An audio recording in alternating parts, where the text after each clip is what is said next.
Assalamualaikum warahmatullahi wabarakatuh.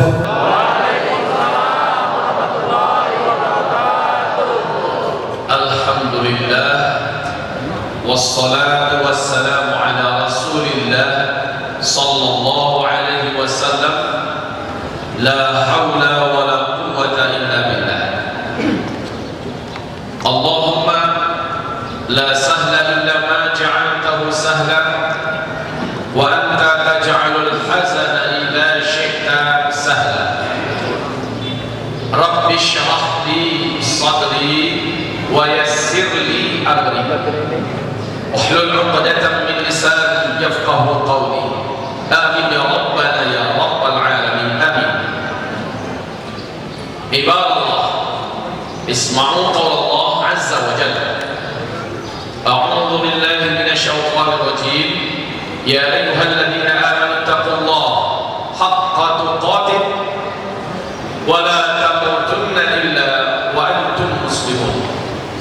Wa qala ya ayyuhan nas ittaqu rabbakum alladzi khalaqakum min nafsin wahidah wa khalaqa minha zawjaha wa batha minhuma rijalan katsiran wa nisaa'a wattaqullaha alladzi tasaaluna bihi wal arham innallaha kana 'alaykum raqiba.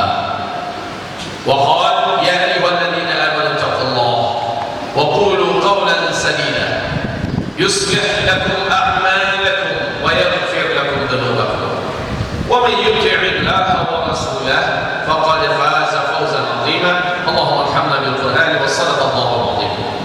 Wa qala an-nabi sallallahu alaihi wasallam ala inni qad ji'tukum biha bayda'a naqiyah layluha kana haliha la yazighu 'anha ba'da dhalika ila halik. Amma ba'du, segala pujian dan syukur mari sama-sama kita ucapkan kepada Allah Rabbul Alamin. Dari lubuk hati kita yang paling dalam kita lafazkan kalimat berikut ini: Alhamdulillah bi ni'matihi tatimmu shalihah. Asyukru lah wa thana'u lah la hawla wa la quwwata illa billah. Kemudian kita bersalawat dan menyampaikan salam kita kepada kekasih Allah dan kekasih kita Asyraful Anbiya wal Mursalin Sayyidina Muhammadin sallallahu alaihi wasallam. Allahumma salli ala hadzal nabiyil karim Muhammadin sallallahu alaihi wasallam wa ala alihi wa sahbihi wa man tabi'ahu bi ihsan ila yaumiddin. Amma ba'd. Kakanda-kakandaku, abang-abangku yang tercinta, seluruh alumni Tawalid yang ada di kota Bengkulu dan sekitarnya yang tergabung dalam IKA Tawalid Bengkulu. Semoga Allah menjaga abang-abang semua dan keluarga besar dari segala apapun yang buruk dan memberkahi hidup, rezeki serta dunia akhiratnya. Amin. Teristimewa pemerintah kita Kota Bengkulu dan Provinsi Bengkulu, semoga pemerintah ini semakin membawa Bengkulu kepada wilayah dan negeri baldatun thayyibatun wa rabbun ghafur, karena dipimpin oleh orang-orang soleh yang beriman. Amin. Kemudian yang istimewa calon-calon ahli surga di depan saya. Amin. Hadirin hadirat mukminin wal mukminat sekalian. Amin ya rabbal alamin. Pembahasan kita hari ini melanjutkan kajian kita awal tahun 2018. Masih ingat oleh saya di sini. Dan hari ini kita fokus membicarakan, membicarakan tentang sosok yang paling ditakutkan dan dikhawatirkan oleh seluruh nabi dan rasul. Tidak ada, kata Rasulullah, seorang nabi dan rasul pun yang Allah utus ke muka bumi, melainkan mereka telah menyampaikan kepada seluruhnya tentang bahaya daripada makhluk ini, yaitu Dajjal. Dajjal la'natullah alaihi, kata Rasulullah SAW, saya yang paling rinci menjelaskan kepada kalian siapa Dajjal itu, karena perkara Dajjal adalah perkara yang sangat urgent dan saya tidak tidak begitu bisa menjamin Zulkifli Muhammad Ali akan punya kesempatan untuk berjumpa lagi dengan abang-abangku sekalian yang tercinta, dengan seluruh kaum muslimin dan muslimat. Tetapi waktu kedatangan manusia paling celaka dan paling terlaknat ini, silakan nilai nanti sendiri. Apakah kita berani mengatakan tidak, Ustaz, lama lagi? Silakan nilai sendiri. Akan saya jelaskan bahwa waktu kedatangannya insyaallah taala adalah di masa hidup kita. Apa sabda Rasul sallallahu alaihi wasallam? Ma baina khalqi Adam ila qiyamis sa'ah fitnatun akbar minad dajjal. Sejak Adam Allah ciptakan sampai nanti kiamat terjadi, tidak ada di bumi ini fitnah yang lebih berat yang akan ditanggung, yang akan dihadapi oleh anak cucu Adam. Tidak ada fitnah yang lebih hebat, tidak ada fitnah yang lebih dahsyat melebihi fitnah munculnya Dajjal. Hadis sahih riwayat Imam Muslim. Di hadis yang lain Rasulullah bersabda, seandainya semua fitnah-fitnah yang pernah ditimpakan oleh Allah kepada anak cucu Adam sejak Nabi Adam Allah ciptakan sampai hari kiamat digabung seluruhnya, lalu muncul Dajjal membawa fitnahnya, di antara mana yang paling berat? Fitnah yang lain-lain yang telah disatukan itu, ataukah fitnah yang dibawa oleh Dajjal? La ghalabaha. Fitnah yang dibawa oleh Dajjal akan mengalahkan semua fitnah yang pernah ada di muka bumi ini. Sebegitu dahsyatnya fitnah yang dibawa oleh Dajjal la'natullah alaihi.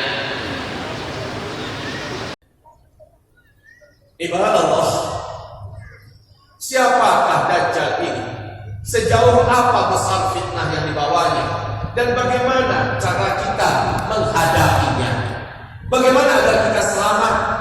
Kenapa Rasulullah begitu khawatir dengan Dajjal? Kapan munculnya? Dan di mana munculnya? Siapa-siapakah orang yang akan menjadi pengikutnya? Ini akan kita kupas pada pembahasan duha akhir tahun 2019 ini. 2018. Insyaallah, alhamdulillah, pikiran sudah tahun depan saja. Ibarat Allah yang kami muliakan, Dajjal sesuai dalam bahasa Arab artinya adalah sang maha penipu. Sang maha penipu. Dia akan muncul di tahun-tahun bumi ini penuh dengan tipuan, kebohongan, kedustaan di mana-mana. Dia akan muncul pada tahun di mana yang menguasai dan memimpin dunia adalah para penipu-penipu, adalah para penguasa-penguasa yang suka berbohong. Hanya segelintir kecil orang-orang soleh beriman yang masih eksis bertahan, tapi umumnya adalah para penipu. Di tahun itulah sang maha penipu itu muncul. Dajjal artinya yang berselimut dalam kegelapan dan maha kuat tipuannya. Ini secara bahasa. Al-Masih, gelar beliau adalah Al-Masih Dajjal. Al-Masih artinya adalah yang menghapuskan iman di dalam dada umat manusia. Rasulullah bersabda, kekuatan Dajjal mampu menghapus iman di dalam dada manusia sangatlah dahsyat. Tidak ada satupun orang yang dengan sengaja berjumpa dengan Dajjal, dengan sukarela dan pilihan hatinya berjumpa dengan Dajjal, pasti dia kafir kepada Allah dan beriman kepada Dajjal, sujud menyembah Dajjal. Rasulullah bersabda, seandainya Dajjal nanti datang, akan ada seorang lelaki dari umat yang merasa imannya sangat kuat, merasa imannya sangat kokoh, dan dia yakin imannya itu tidak akan goyah, tidak akan berubah, tidak akan hilang dan hapus karena berjumpa dengan Dajjal. Lalu dia keluar dari persembunyiannya dan dia berjumpa dengan Dajjal. Manakala dia melihat Dajjal, Dajjal melihat kepadanya. Fitnah dan kekuatan sihir yang ada pada Dajjal menyebabkan iman di dalam dada lelaki itu, kata Rasulullah, akan keluar dari hatinya. dan dia pun kafir kepada Allah dan dia beriman yakin Dajjal adalah Tuhan. Sujudlah dia kepada Dajjal. Sekalipun Dajjal sudah pergi meninggalkan kotanya, laki-laki ini kata Rasulullah tetap akan kafir kepada Allah sampai dia mati. Sampai dia mati. Makanya kata Rasulullah, jangan pernah kalian berjumpa dengan Dajjal. Jangan hai umatku, jika seandainya Dajjal datang dan aku masih hidup, aku yang akan langsung menghadapi Dajjal dan bela kalian. Aku yang akan langsung melawan Dajjal melindungi kalian, kata Rasulullah. Tapi ketika Dajjal nanti muncul, saya sudah tidak ada. Setiap kalian wajib menjaga dan melindungi diri serta keluarga masing-masing. Ibadah Allah, Bapak Ibu sekalian yang kami muliakan, Dajjal ini waktu saya di Sydney, lepas makan siang ada acara TV live dari Indonesia. Seorang ustadz kondang ditanya oleh jamaah, siapa Dajjal itu? Sang ustadz menjawab dengan jawaban yang membuat hati saya ini miris, Bapak Ibu. Jawabannya persis dengan informasi Dajjal waktu saya masih SD. Oh, Dajjal itu matanya satu, begitu kan? Dan dia tinggi besar. Seandainya dia masukkan kakinya ke dalam laut, hanya semata kaki dalam laut itu bagi dia. Mak dia mau. Kalau dia melangkah satu langkah saja, 2-3 negara bisa dilangkahinya. Bila dia berbicara di timur, yang di barat akan sampai mendengar suaranya di sebelah timur. Dia bicara di timur, yang di barat mendengarkan suaranya. Apabila dia kencing di sebuah kota, banjir kota itu. Jawabannya Masya Allah. Geleng-geleng kepala, ya Allah. Ini di televisi nasional, bahkan sampai ke luar negeri mendengar jawaban yang konyol. Ya, na'udzubika ya Allah. Tolong hadirin rapat dulu, merapat. Silakan terus merapat. Karena di luar berdiri, semuanya masuk merapat. Silakan, Anda masuk saya. Masuk. Ya, nanti kita bakal menulis juga, semakin rapat semakin bagus. Yang laki-laki dipersilakan terus merapat. Masya Allah, Masya Allah. Selamatkan kota Bengkulu, selamatkan provinsi Bengkulu, selamatkan orang beriman di kota Bengkulu dan provinsi Bengkulu ya. Amin. Baik, alhamdulillah, tabarakallah. Tafassahu fil majalis, yafsahillahu lakum. Berlapar-laparlah dalam majelis, Allah pasti melapangkan kalian. Baik, kita lanjutkan. Jadi Dajjal ini siapa? Kalau nggak kayak gitu Pak Ustaz, seperti apa sebenarnya Dajjal? Nah, dengarkan berikut ini. Rasul bersabda, Dajjal itu anak keturunan Nabi Adam. Manusia. Bahkan kata Rasulullah, fisiknya dibandingkan kalian, dia lebih pendek sedikit. Sedikit lebih pendek. Tapi lehernya dibandingkan orang-orang biasa, memiliki leher yang agak lebih panjang sedikit. Jarak bahu kanan dengan bahu kirinya saling berjauhan, dadanya lebar, full daging, sokol. Warna kulitnya hitam, tetapi pucat seperti mayat. Dan ada beberapa bercak merah di bawah kulitnya. Rambutnya keriting, sehingga membentuk sarang tawon. Keribuk. Kedua bola matanya kata Rasulullah SAW menyembul keluar. 2/3 bola matanya sudah di luar posisinya. Dan bola mata yang sebelah kanan betul-betul rinci Nabi menceritakan ya. Bola mata Dajjal yang sebelah kanan tertutup oleh daging kening Dajjal yang meleleh kemari, menutupi bola matanya sebelah kanan, dan ujung tutupan itu nempel di pipi.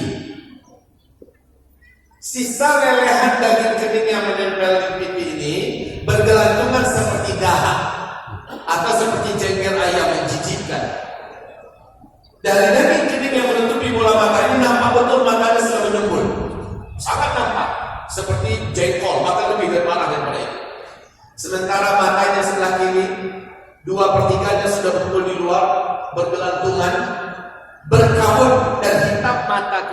kan hitam semua. Kalau dia berwarna hijau kacang, begitu kata Rasulullah Sallallahu Alaihi Wasallam, wajahnya berantakan dan jelek sekali.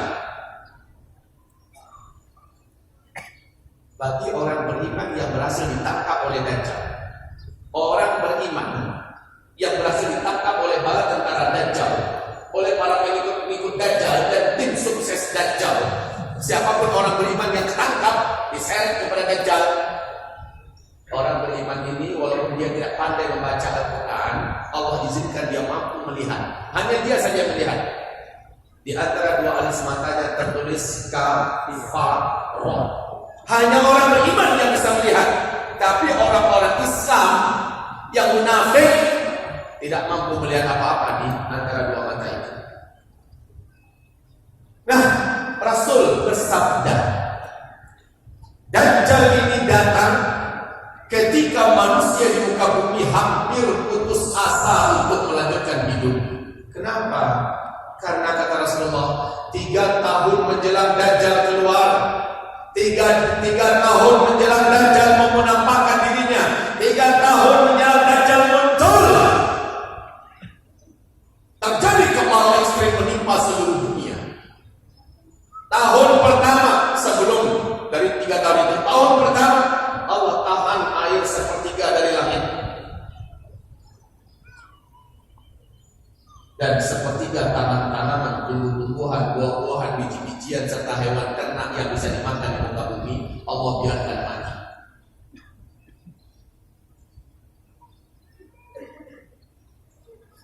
Orang-orang mulai mengalami kesulitan makan, harga-harga melambung dan sulit didapatkan, persaingan yang tidak sehat, bahkan banyak yang sikut-sikutan sampai berantem demi mendapatkan bahan pokok makanan. Orang berharap semoga tahun esoknya keadaan kembali normal dan lebih baik. Ternyata tidak. Tahun kedua menjelang Dajjal keluar, kata Rasulullah Sallallahu Alaihi Wasallam, 2/3 air dari langit Allah tahan, 2/3 tanaman-tanaman, tumbuh-tumbuhan, biji-bijian, buah-buahan yang bisa dimakan, hewan ternak yang bisa dimakan di muka bumi Allah biarkan mati, sehingga keadaan lebih berat 2 kali lipat daripada tahun sebelumnya. Nah, pada tahun itulah Rasul mulai bersabda, orang akan tega membunuh tetangganya sendiri demi sepotong roti yang ada di tangan tetangga. Padahal tetangga itu kawan cengkramannya, sahabatnya.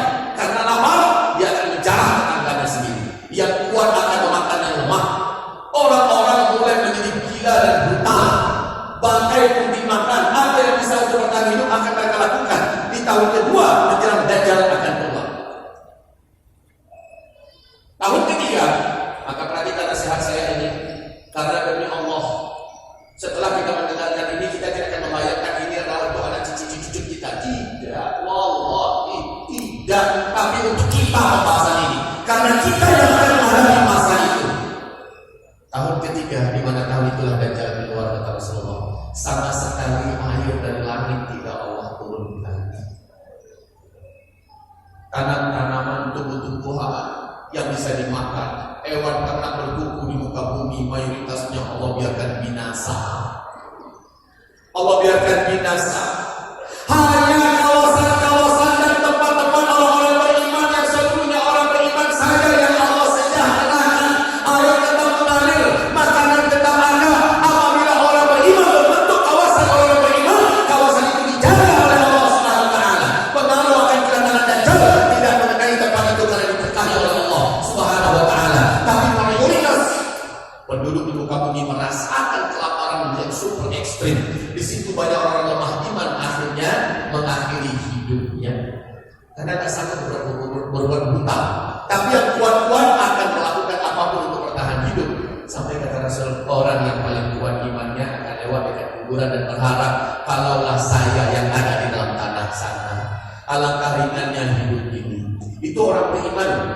Ini hadis Rasulullah, kalaulah saya yang di dalam tanah ini, alangkah ringannya hidup ini. Bagaimana dengan orang tidak beriman?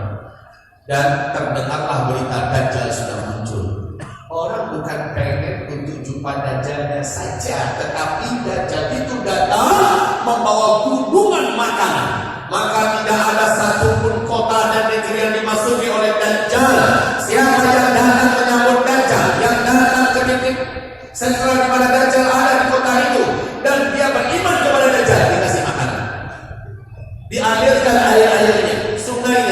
dihidupkan kebun-kebunnya, dihidupkan kawasan dan wilayahnya oleh Dajjal. Kaum muslimin yang kami muliakan, ini tapi ketika Dajjal memasuki negeri yang beriman, negeri itu menolak beriman kepadanya, Dajjal matikan negeri itu, Dajjal panduskan negeri itu. Baik,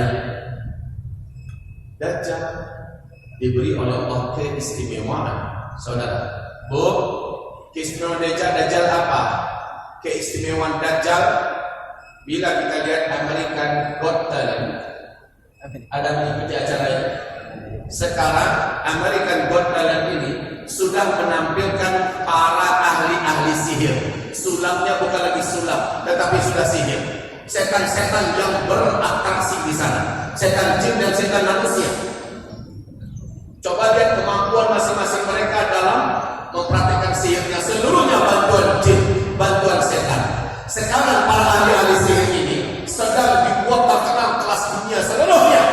Baik itu, kalau dulu David Copperfield saja yang kita kenal. Sekarang kelas David Copperfield sudah kalah oleh yang lain. Ada namanya Dynamo Impossible, ada namanya Chris Angel, ada yang namanya Yves, ada kalau di Indonesia Demian dan lain-lainnya. Ibadah Allah yang ingin kami muliakan, mereka ini belum seberapa, tapi kemampuan mereka sudah membuat orang-orang ngiler. Gimana tidak?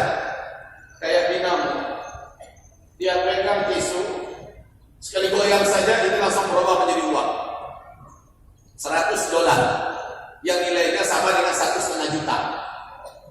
Dia pegang kartu remi atau suara ini atau 1 ember besar kosong, dia masukkan lembaran $1 lalu digoyangnya, penuhlah uang itu seperti popcorn, melimpah uang. Dari siapa yang tidak pengen belajar? Ini adalah sihir.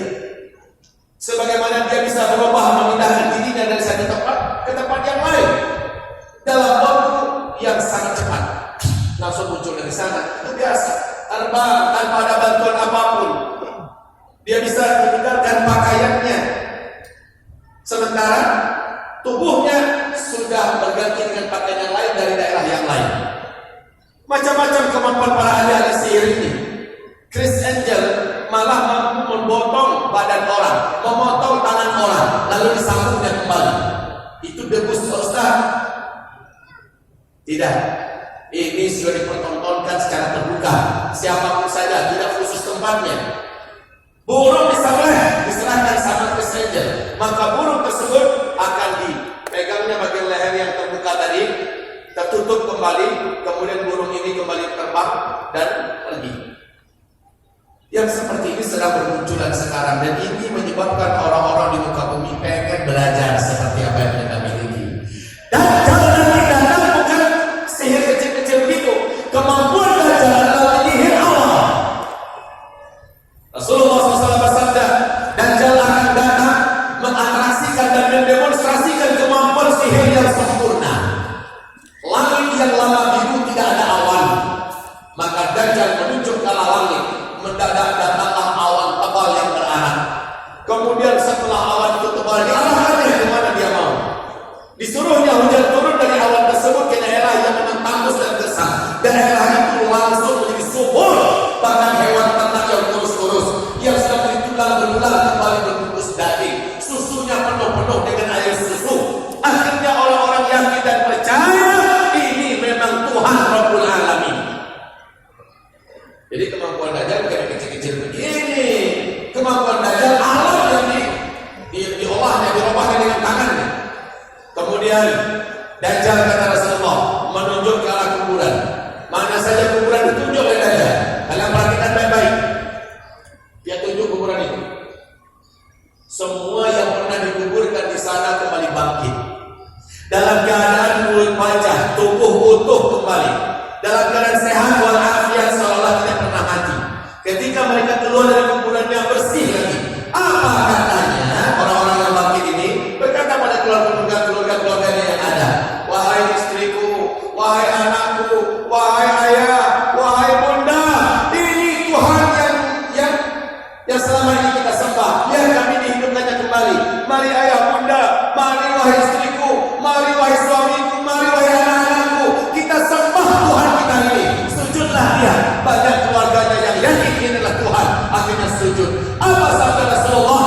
2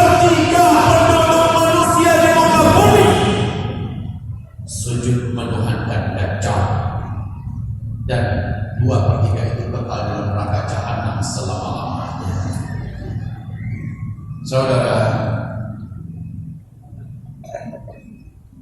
salah seorang ustadz kondang Indonesia menyampaikan Dajjal akan datang dari satu kota ke kota yang lain menggunakan jet paling canggih. Demi Allah, tanpa mengurangi rasa hormat saya kepada ustadz kondang tersebut, saya katakan tidak demikian. Kalau pakai jet super canggih, di mana letak kerennya Dajjal itu? Ya, di mana letak kerennya? Lagi pula Dajjal hanya akan muncul setelah tanda besar kiamat yang pertama terjadi. Tanda besar kiamat yang pertama adalah dukhan. Dukhan itu akibat hantaman meteor menghantam planet bumi kita, dan meteor ini mengandung siren yang menjadikan semua teknologi di muka bumi berhenti total selama-lamanya. Apa sabda Rasulullah? Nanti pada masa itu kalian semua kembali hidup seperti zaman sekarang. Kalian akan berperang bersama Imam Mahdi menggunakan pedang, tombak, panah, dan kendaraan kalian kembali kepada kuda. Imam Mahdi muncul setelah duha. Jadi Dajjal datang. Dajjal itu datang tidak ada lagi teknologi. Mana pesawat super jet yang paling canggih? Tidak. Masih ingat tidak? Di zaman Nabi Sulaiman, jin Ifrit menyatakan sanggup membawa singgasana Ratu Bilqis. Betul? Sebelum engkau berdiri di tempat dudukmu, singgasana itu sudah ada di sini. Coba bayangkan kecepatan dan kekuatan yang dimiliki oleh jin Ifrit. Sedangkan jin Ifrit ini salah satu di antara tentaranya Dajjal. Kalau tentaranya saya memiliki kemampuan demikian, apalagi Dajjal. Paham? Ibarat Allah yang kami muliakan. Makanya di zaman Nabi ada seorang lelaki yang tidak mau beriman kepada Nabi Muhammad, tidak mau merapat dengan para sahabat, apalagi duduk-duduk ketemu Rasulullah, nggak mau. Dia mengintai dan memata-matai dari jarak-jarak jauh. Seluruh sahabat yakin. Nama laki-laki itu disebut dengan Ibnu Sayyad. Ibnu Sayyad. Seluruh sahabat yakin. Apalagi Umar bin Khattab, sampai mau meninggal Umar masih bersaksi demi Allah, saya yakin betul Ibnu Sayyad itu adalah Dajjal. Kenapa? Karena Ibnu Sayyad memiliki ciri-ciri fisik yang mirip dengan Dajjal. Ibnu Sayyad ini juga memiliki kemampuan berkelebat yang tidak ada manusia di bumi manapun yang bisa memiliki kecepatannya. Begitu cepatnya, sehingga kami yakin Ibnu Sayyad adalah Dajjal. Baik, kaum muslimin, apakah Dajjal sudah lepas? Nanti kajian kita. Sekarang di manakah Dajjal? Nah, kalau itu pertanyaannya bagus. Di mana Dajjal sekarang? Mau tahu? Oh. Ngapain? Mau selfie? Tanda tangan.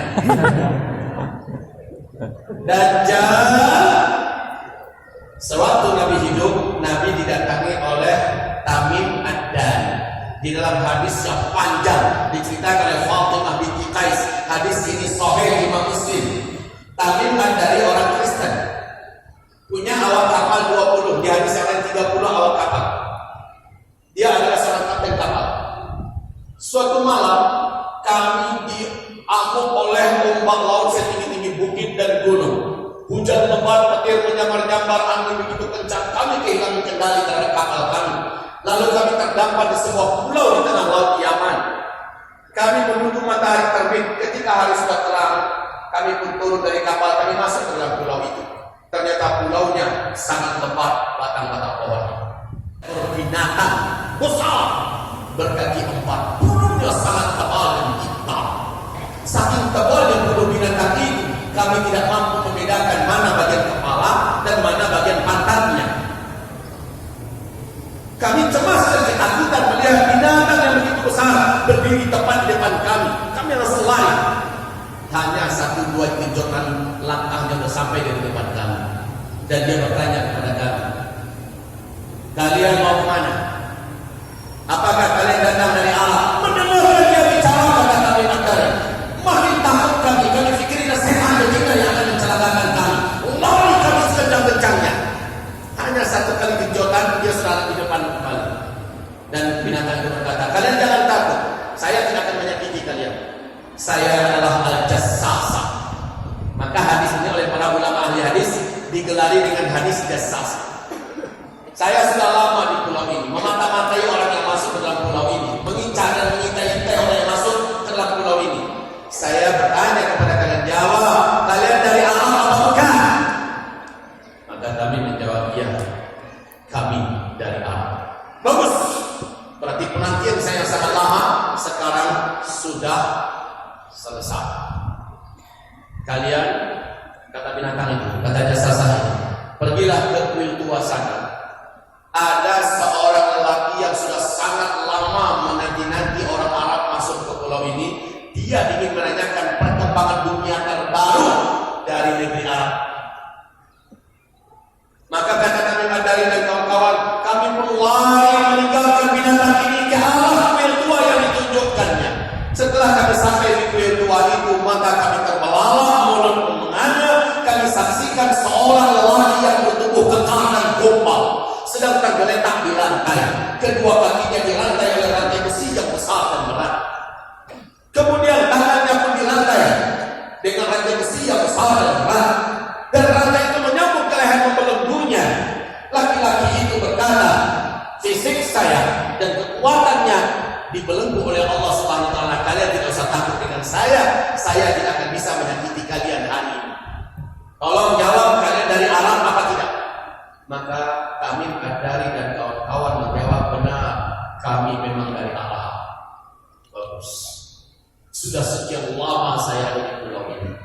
Tolong jawab pertanyaan saya. Sudah munculkah apa belum? Kata si laki-laki yang terikat.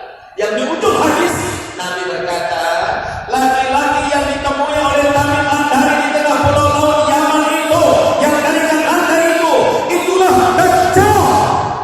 Itulah Dajjal.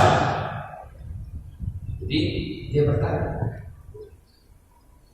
di negeri Arab sudah muncul apa belum seorang lelaki ummi mengaku-ngaku sebagai nabi terakhir, namanya Ahmad atau Muhammad, sudah muncul apa belum? Kata Dajjal kepada kami. Apa jawaban kami? Madari sudah. Berarti sebentar lagi masanya saya. Apakah ada orang yang mau beriman kepadanya? Dijawab oleh kami Madari. Sebagian mau beriman kepadanya, sebagian yang lain tidak mau beriman kepadanya. Si Dajjal berkata, beruntunglah orang-orang yang mau beriman kepadanya, karena dia adalah lelaki yang jujur dan benar. Nah, kata-kata Dajjal ini membekas pada kami Madari, yang ketika dia kembali ke Arab, ditemuinya Rasulullah untuk menyatakan syahadat, masuk Islam. Baik, tanya jawab terjadi. Terakhir pertanyaannya, dia bertanya tentang 3 hal. Dajjal ini bertanya tentang 3 hal. Dan 3 hal ini adalah syarat dia dibebaskan dari ikatan-ikatan yang mengikatnya. Dan Rasul di ujung hadis juga mengatakan, jika yang 3 itu sudah terjadi, jika yang 3 itu sudah tercipta, terwujud, maka Dajjal lepas dari ikatan-ikatannya. Apa yang 3 itu?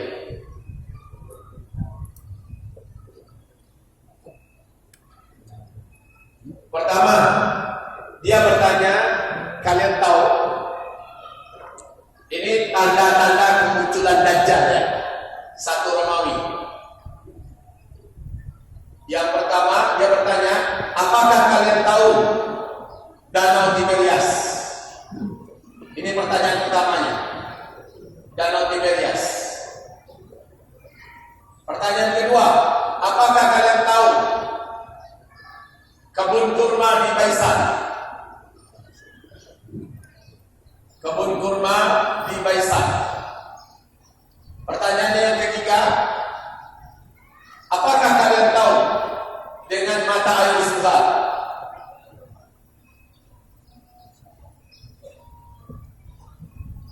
Ini 3 ini Masya Allah ternyata kawasan yang ada di negeri Syam. Syam, di mana Syam itu? Palestina, Syria, Lebanon, Yordania. Ini Syam. Kalian tahu tidak Danau Tiberias, kebun kurma di Baisan dan mata air Zuhar? Ini pertanyaan Dajjal. Apa kata kami Madari tentang Danau Tiberias? Kami tahu. Apa yang ingin kau tanyakan? Maka Dajjal bertanya, airnya sudah susur atau masih banyak? Kami menjawab, sekarang ini airnya penuh, tidak berkurang sedikit. Maka si Dajjal berkata, tunggulah oleh kalian sebentar lagi. Air Danau Tiberias itu akan susut, sebenar-benarnya susut sehingga tinggal sedikit lagi. Apakah kalian? Oh ya, saya mau tahu. Tahu tidak, Bapak Ibu, di mana posisi Danau Tiberias ini sekarang? Di Palestina. Kawasan yang paling indah milik bumi Palestina adalah yang ada Danau Tiberias ini.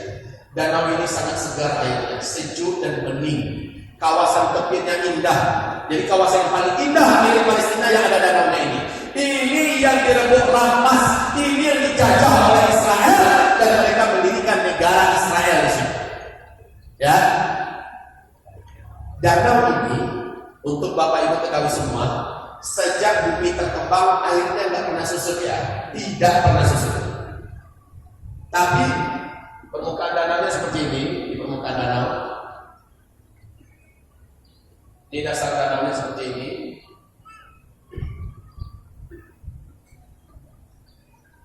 Di dasar danau ini tidak pernah susut. Kedalaman danau ini dari permukaan sampai dasar hanya 45 meter. Kalau dalam buku ensiklopedia Asyur Zaman oleh Syekh Dr. Muhammad Ahmad Al-Mubayyad disebutkan kedalaman danau ini hanya 43 meter. Danau ini sejak tahun 2003 sampai 2013, berapa tahun? Hanya dalam 10 tahun sudah susut airnya 16 meter. Dalam 10 tahun saja. Sehingga akhir tahun 2012 secara resmi pemerintah Israel mengumumkan di televisi nasional mereka kepanikan negara Israel. Sebab apa? Sebab sumber air untuk kehidupan bangsa Yahudi di Israel cuma dari Danau Tiberias. Mereka tidak punya sumber mata air yang lain. Tidak punya sumber air yang lain kecuali dari danau ini. Dan danau ini hanya dalam 10 tahun telah susut 16 meter. Akhirnya manusia di YouTube, silakan dengarkan langsung dan diterjemahkan juga ke dalam bahasa Indonesia bagaimana panik negara Israel. Kemudian akhir tahun 2015, jadi kalau 16 meter itu sudah seperti ini. Ya, sudah seperti ini. Akhir 2015, fenomena baru di Danau Tiberias adalah ditemukan munculnya sebuah pulau kecil di tengah-tengah Danau Tiberias. Dari mana pulau itu? Ternyata dari dasar danau yang paling menonjol. Artinya apa? Artinya danau ini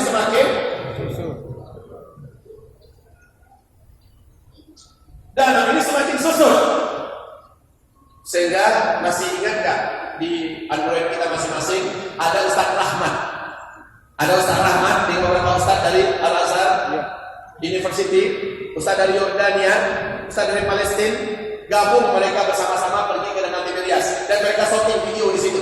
Lalu mereka upload ke YouTube, mereka sebarkan ke seluruh dunia. Apa kata mereka? Lihat posisi kami berdiri. Ini adalah Danau Tiberias. Perhatikan oleh kalian semua. Dulu tempat kami berdiri ini adalah kedalaman danau. Pinggiran danau 750 sampai 1 km dari sekarang. Kita lihat. Sekarang kita sudah ada di pinggir tepi danau yang benar dalam. Bila kalian ingin tahu bahwa inilah hadis Nabi yang menyebutkan tanda-tanda Dajjal akan keluar, sudah nyata. Demikian yang pertama. Dan 1 tahun 10 bulan 2 minggu yang lalu, resmi pemerintah Israel mengumumkan air Danau Tiberias telah melewati garis merah dan ada di garis hitam. Maknanya Danau Tiberias sudah tidak bisa lagi diharapkan sebagai air untuk menopang kehidupan utama bangsa Yahudi di Israel. Air laut untuk kehidupan bangsa Yahudi di Israel adalah air untuk kehidupannya adalah air laut yang disulit. Ini pengumuman resmi pemerintah Israel 1 tahun 10 bulan 2 minggu yang lalu dan sekarang. Resmi sudah. Makanya jangan heran tahun akhir 2016 hutan di Israel pernah terbakar hebat. Ingat tidak berita ini? Dunia memberitakan terbakar hebat hutan yang ada di Israel. Sanggup nggak pemerintah Israel memadamkan? Tidak. Boro-boro mereka memadamkan dari air danau mereka. Ini aja untuk kehidupan mereka sudah tidak lagi mampu, apalagi memadamkan hutan sehingga dia menjerit-jerit, tolong. Inilah fakta yang pertama. Danau Tiberias benar-benar kelam ada di ambang batas yang tidak bisa dimaafkan lagi. Itu kondisinya sekarang. Yang kedua, kebun kurma di Baisan. Di mana Baisan ini? Baisan ini di mana? Bilang tidak tahu Ustaz. Nggak tahu bilang. Jangan sebut. Jadi lama kita. Nggak tahu. Di Yordania, saudara. Yordania berbatasan dengan Palestina. Inilah dia Baisan. Di Baisan itu ada kawasan perkebunan kurma yang selama ini termasuk kurma termahal. Kurmanya sangat enak, buahnya sangat lebat. Tapi 8 tahun yang silam, lebih sudah 8 tahun yang silam, kebun kurma di Baisan mengalami perubahan, buahnya rusak. Dan 4 tahunan ini sudah buah kurma di kebun Baisan sudah tidak lagi berbuah 1 batang pohon pun sampai sekarang. 1 batang pohon pun sudah tidak lagi berbuah sampai sekarang. Ini yang kedua. Yang ketiga, mata air Sugar. Nah, ini tidak jauh dari Danau Tiberias.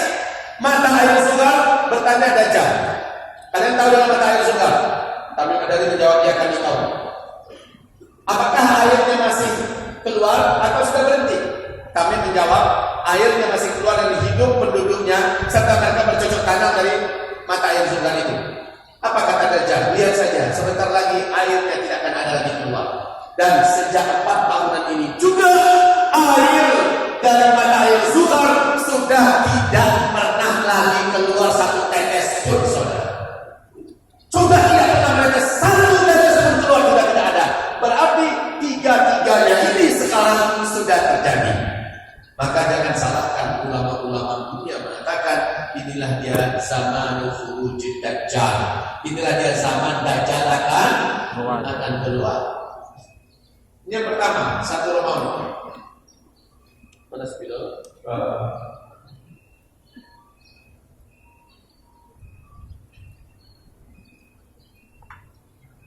2 Romawi, tanda kemunculan Dajjal.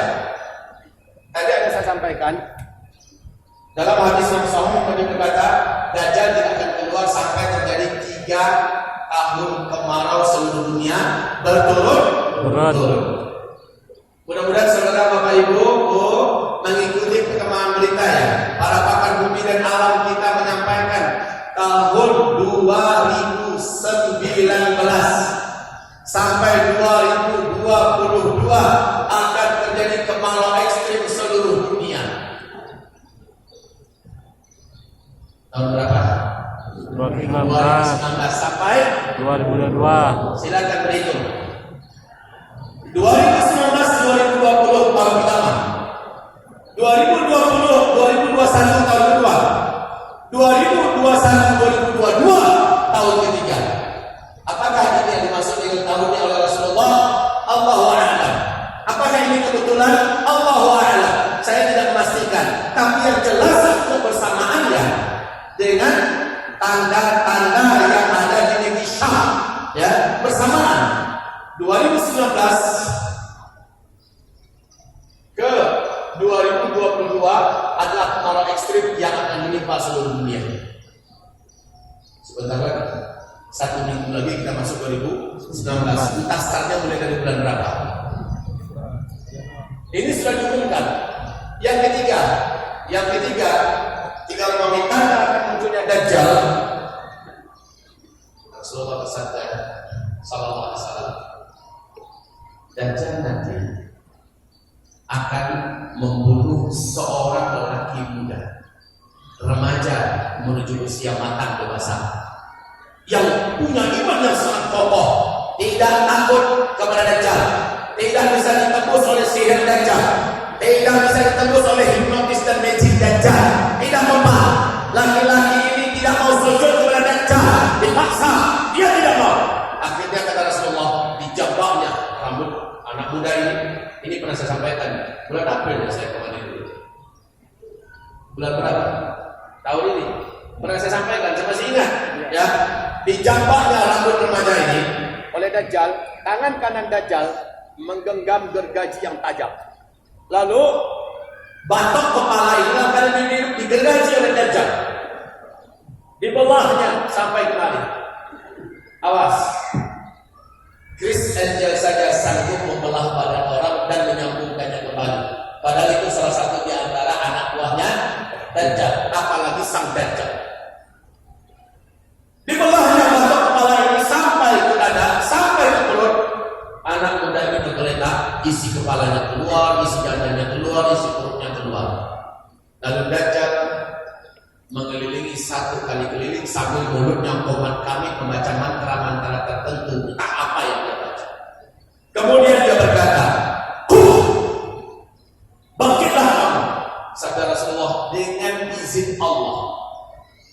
Dengan izin Allah, badan yang terbelah kembali bertaut dari bawah sampai ke atas, dan bangkit kembali anak muda ini. Darah masih bergelimang di lantai. Darah masih membasahi tubuh anak muda ini, tapi dia telah sehat. Dia telah berdiri tegak di depan Dajjal. Apa kata Dajjal? Kamu tadi barusan saya dulu. Saya belah badan kamu, kamu merasakannya. Mati kamu. Darah masih berjajar. Kamu lihat, ini adalah tanda bahwa kamu sudah saya matikan. Dan baru satu kamu saya satukan kembali dan saya hidupkan kembali. Hanya Tuhan yang bisa membuat itu. Sekarang kesempatan terakhir kepada kamu untuk sujud kepada saya maafkan kesalahan kamu tadi. Sujud, kata Dajjal. Apa kata anak muda ini? Sorry. Yang ini lakukan balasan kepada aneh, malah semakin memantapkan keyakinan aneh. Resmi Dajjal 100%. Karena kata Rasulullah, Dajjal nanti akan membunuh seorang lelaki yang tidak mempan untuk dikuasainya. Lalu dia menghidupkan kembali laki-laki tersebut. Dajjal, Rasulullah juga bersabda, setelah apa yang kamu lakukan balasan kepada saya, kamu bunuh saya, kamu hidupkan saya. Kata Rasulullah, kamu takkan mampu membunuh saya untuk kali kedua. Dan tidak ada manusia manapun setelah ini yang bisa kamu bunuh. Jangan. Berah Dajjal, marah Dajjal. Lalu kata Rasulullah, Dajjal kembali loncat dan ingin membunuhnya. Kuasa membunuh Dajjal memang telah dicabut oleh Allah. Dajjal tidak mau melakukan kembali. Dajjal perintahkan pada tentaranya, cincang anak muda ini. Maka para tentara Dajjal mencincang anak muda ini. Rasulullah bersabda, itulah syahid teragung di akhir zaman. Itulah lelaki syahid teragung di akhir zaman. Sekarang silakan, kan masing-masing punya HP. Ada paketnya kan? Ada. Boleh buka di YouTube, buka internet, seluruh channel televisi Arab memberitakan serentak tahun 2004 sebuah fenomena yang langka dan hampir tidak pernah terjadi kalau tidak kita baca dalam Al-Quran. Seorang bayi laki-laki berbicara di Palestina. Sebelum saya ceritakan apa yang terjadi, kenapa seluruh channel televisi Arab memberitakannya, dengarkan wahai hamba Allah, Bapak Ibu, usia remaja matang menuju dewasa dalam hitungan ilmu sosial itu berapa? Usia berapa? 15 ya. Start usia remaja itu 12, 13, 14, 15, 16, 17 di puncak yang sepakati. Di puncak yang sepakati. Ada diperselisihkan usia 18. Udahlah kita ambil sampai usia 18. Ada 7 tahun usia remaja. Oke? Sekarang tahun 2004. Buka di YouTube, pasti ketemu. Channel-channel televisi Arab memberitakan wawancara dengan tokoh-tokoh masyarakat Palestina. Dipersaksikan para syekh-syekh Palestina. Benar kejadian ini.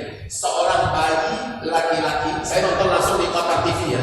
Seorang bayi laki-laki baru saja lahir berbicara dalam bahasa Arab yang fasih. Apa kata bayi laki-laki ini? Ana rajulun sayaqtuluni Dajjal wala yaqtulu ba'di ahadan abada. Ana saya rajulun adalah seorang lelaki. Saya qatuluni Dajjal yang nanti Dajjal akan membunuh saya. Wala yaqtulu ba'di ahadan abada. Setelah itu Dajjal tidak akan kuasa membunuh siapapun setelah saya selama-lamanya. Setelah dia bicara satu kali seperti ini, dia pun normal menjadi bayi pada umumnya. Udah kayak bayi biasa, hanya satu kali dan ini mengguncang dan menggemparkan Jazirah Arabia. Seluruh definisi alam memberitakan kejadian itu. Bahkan salah satu channel televisi Indonesia, seingat saya, pernah memberitakan juga, satu kali saja memberitakannya. Setelah itu anak bayi ini dilindungi oleh kabilahnya, disembunyikan dan dijauhkan dari pantauan dan jangkauan umum. Tahun berapa tadi kejadian? 2014. Sekarang tahun berapa? 2012. Lupakan 2018. Kita mau masuk 2019. Sebentar lagi. Artinya kalau 2004 awal 2019 berarti udah berapa usia anak ini? 14 tahun lebih. Ya, 14 tahun lebih. Jika usia maksimal 17 tahun atau 18 tahun, di usia itu dia sudah dibunuh oleh Dajjal. Maknanya Dajjal memang sudah saat-saatnya akan keluar. Ini sama sudah sejalan dengan tiga.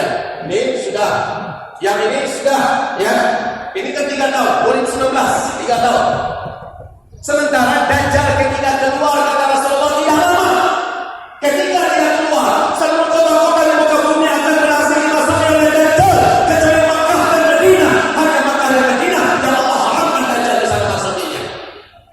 Dan Dajjal itu ketika dia sudah menampakkan diri dan keliling dunia, masanya cuma 1 tahun 2 bulan 2 minggu saja.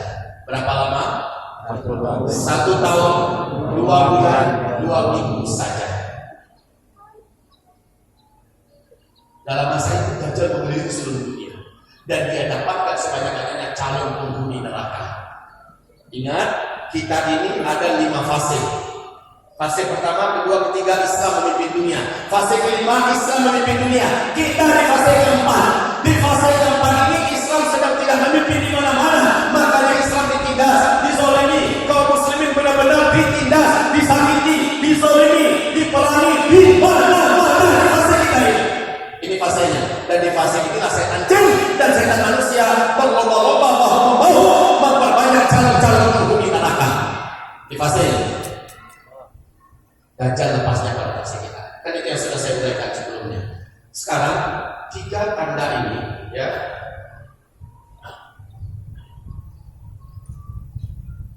Tiga tanda ini sudah jelas indikasinya, petunjuknya juga sudah jelas.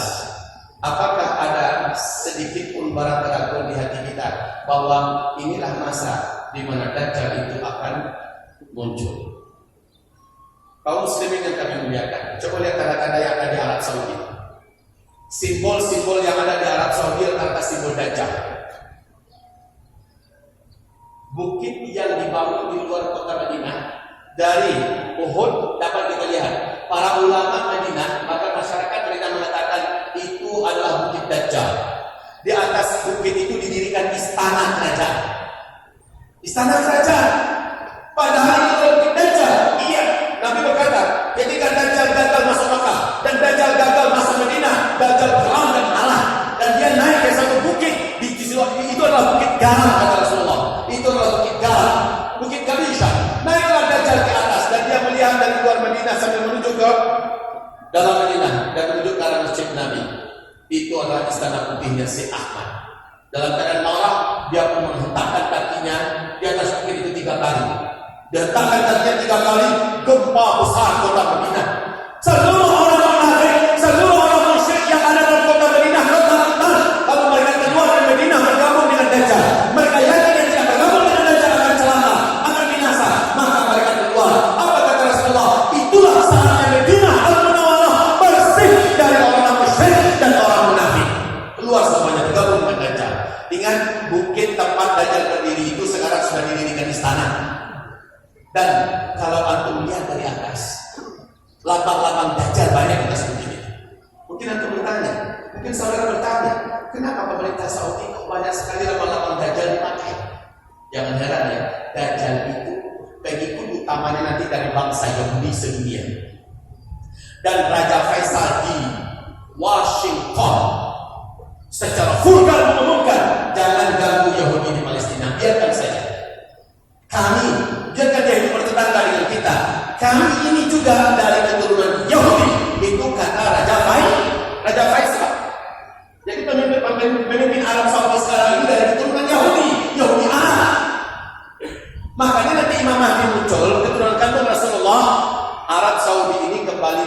digantikan oleh beliau, kembali dibebaskan oleh beliau, dan seluruh Jazirah Arab dikuasai oleh beliau. Penguasa-penguasa yang sedang memimpin di Jazirah Arabia dianggap penguasa-penguasa yang telah membawa Islam jauh menyimpang.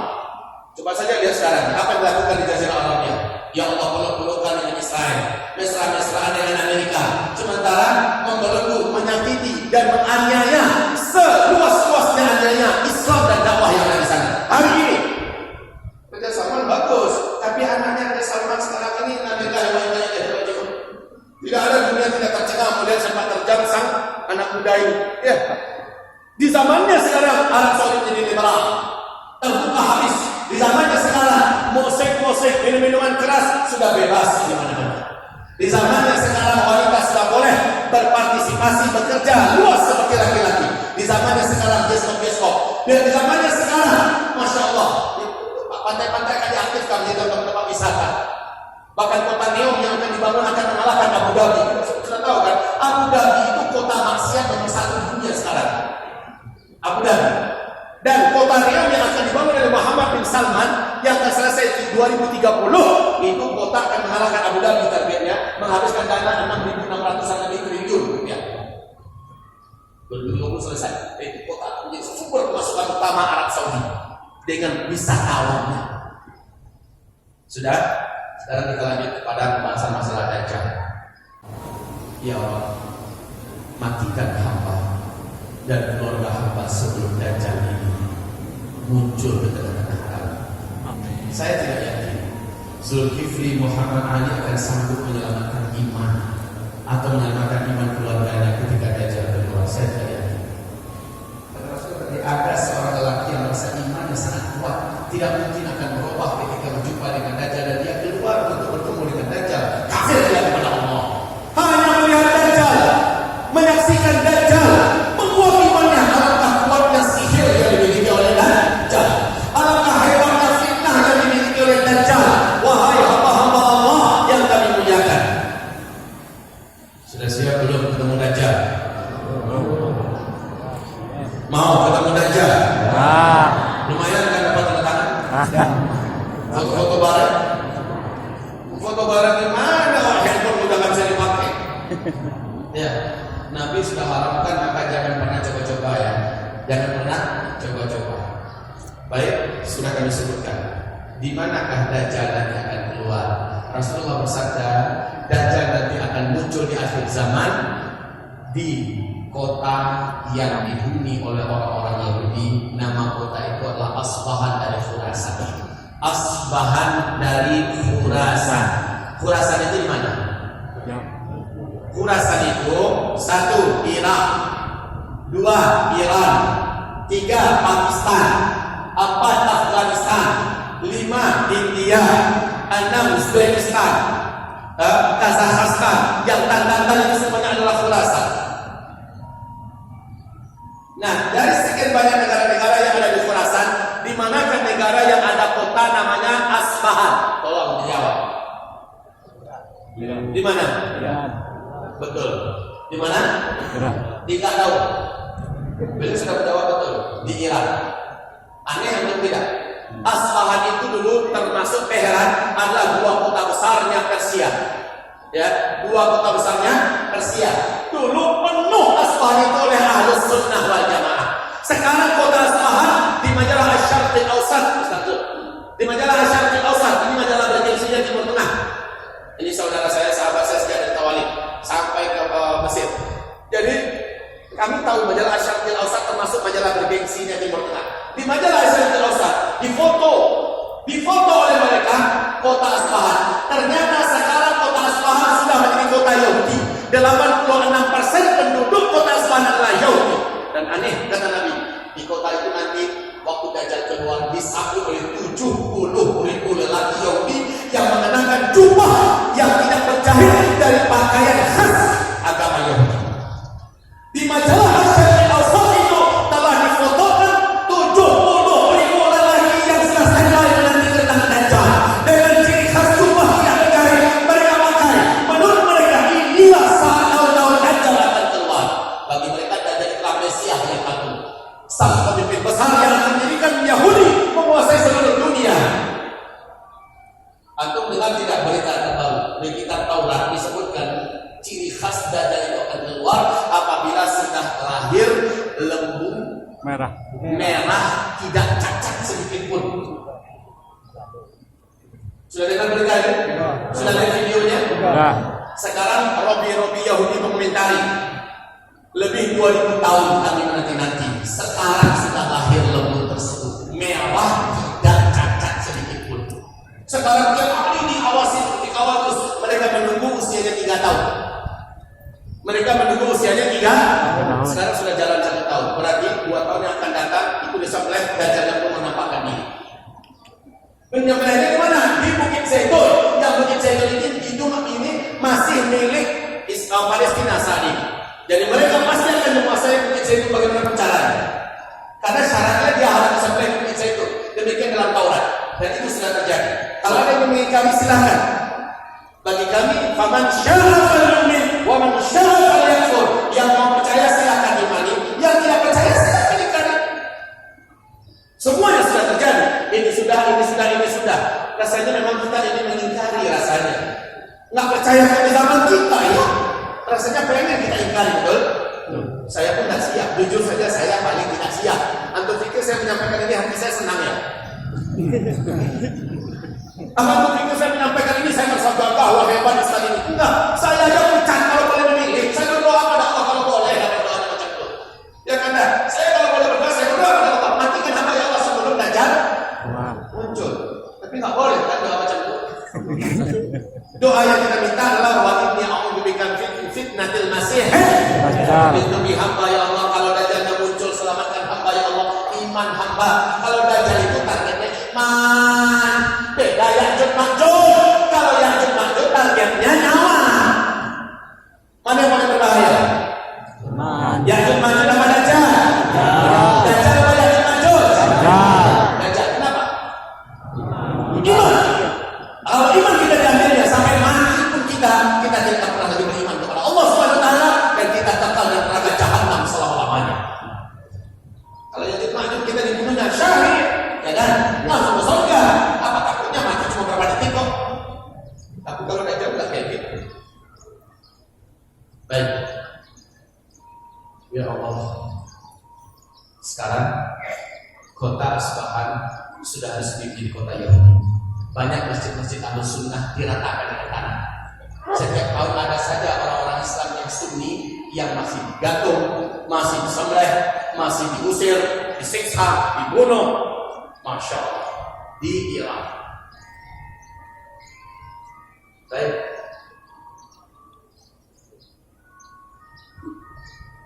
Lalu kemunculannya kan di sana ya Ustaz? Ya, di Asbahan. Kalau antum pengen menanti kedatangannya ya gabunglah tinggallah di Asbahan sana. Muncul dia. Allah semua selamatkan kita semua. Amin. Kemudian pertanyaan, siapakah calon-calon pengikut Dajjal? Ini yang terpenting pembahasan kita. Menjelang Dajjal keluar, ada 8 kelompok komunitas yang sudah terbentuk terlebih dahulu oleh kaki tangan Dajjal. Kaki tangan Dajjal di muka bumi ini adalah Illuminati dan Freemasonry. Ulangi kembali. Illuminati. Illuminati dan Freemasonry ini punya proyek raksasa, mereka sebut dengan The New World Order. Ya, The New World Order. Target mereka tahun 2022 penduduk di muka bumi ini 92%-nya musnah. Yang 8% adalah mereka-mereka yang sudah ditentukan untuk hidup oleh mereka. Jadi The New World Order program mereka adalah membatasi jumlah manusia yang hidup, di mana manusia itu adalah yang layak hidup menurut hitungan mereka. Jadi banyak program raksasa yang, maaf saya bisa menyampaikannya sekarang karena terbatasnya waktu kita ya. Banyak program raksasa yang mereka sembunyikan dari kita. Sementara harusnya mereka sampaikan ke kita, tapi tidak. Mereka sembunyikan dari kita. Tapi orang-orang yang suka mengamati, yang baca hadis, yang terus melihatnya akan sadar Pak, Amerika, Yahudi, ya negara-negara besar di sebelah barat, negara-negara besar sebelah timur sudah bergerak secara serius mempersiapkannya. Kita saja yang sibuk dari Indonesia. Di Indonesia ini sibuk tentang Politik. Bapak? Ya, terserah. Yang jelas persiapan Indonesia sangat minim tentang masalah ini. Saya pernah sampaikan kepada menahan kita, Bapak Leonard Sadaju, saat kami bincang, ada beberapa jenderal senior dan setelah mendengarkan penyampaian akhir zaman, apa kata beliau? Mengerikan sekali, dan saya yakin itu akan terjadi. Ya, cuma saya tidak tahu sejauh mana beliau melakukan persiapan, karena persiapan ini adalah bahagian yang kita inginkan dalam pengajian ini. Apa yang akan Bapak lakukan? Kan gitu kan? Apa yang akan dibuat, Bu? Sementara manusia yang paling terlaknat ini sudah diambang pintu kehadirannya ke tengah-tengah kita.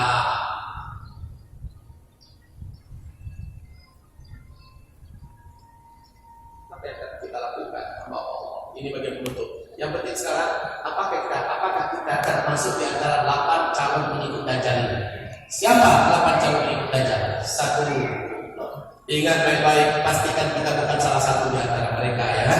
1. Seluruh orang Yahudi satu muka bumi akan menjadi pengikut-pengikut setia Dajjal, penyembah-penyembah Dajjal. Seluruh orang Yahudi apapun Yahudinya. Karena di kitab aslinya Yahudi menunjukkan bahwa Sang Mesia adalah pemimpin dan raja agung yang akan mengantarkan bangsa Yahudi menjadi penguasa seluruh dunia. Jadi seluruh Yahudi menanti kedatangannya. Oke, ini yang pertama. Yang kedua, yang akan menjadi pengikut Yahudi adalah seluruh para pelaku seksual menyimpang di seluruh dunia. Homoseksual, lesbian, atau bahasa yang paling mudah dipahami singkatannya LGBT. Coba Anda perhatikan, sudah banyak negara-negara besar dunia yang melegalkan LGBT. Bahkan melakukan acara pernikahan sejenis di mana-mana sudah di bawah payung undang-undang dan hukum yang legal di negara itu. Indonesia sekarang sedang perjuangan untuk melegalkan dan menciptakan undang-undang yang melindungi LGBT. Betul tidak? PBB sudah menunjukkan dana ratusan miliar agar DPR kita meloloskan undang-undang perlindungan LGBT. Alhamdulillah, masih ada orang beriman yang kuat berjuang di DPR pusat sana. Dan orang beriman ini kita sudah tahu dari mana mereka, dari fraksi partai mana mereka, dan siapa yang terang-terangan membela juga kita sudah tahu. Maka besok ini 2019 Pilpres, Pileg, jangan lupa dua-duanya ini yang kita konsentrasikan, pilihan presiden dan pilihan legislatif. Jangan hanya sibuk presiden, dan legislatifnya kita nggak fokus. Bahaya, yang menentukan kebijakan presiden nanti adalah legislatif. Maka Pilpres dan Pileg harus dua-duanya kita kawal ketat. Setuju? Harus kita kawal dengan benar-benar serius. Sepakat? Tidak boleh di antara kita ada yang lalai, karena kalau sempat orang-orang beriman tidak ada di DPR sampai ke DPRD, maka bahaya. Kalau tidak ada mereka, maka baru-baru ini sakit yang kita dengarnya sakit. Ya, nggak perlu ada data syariah. Ya, nggak perlu ada data syariah. Padahal saya tidak menentukan. Bahkan ada yang mengancam dengan terang-terangan.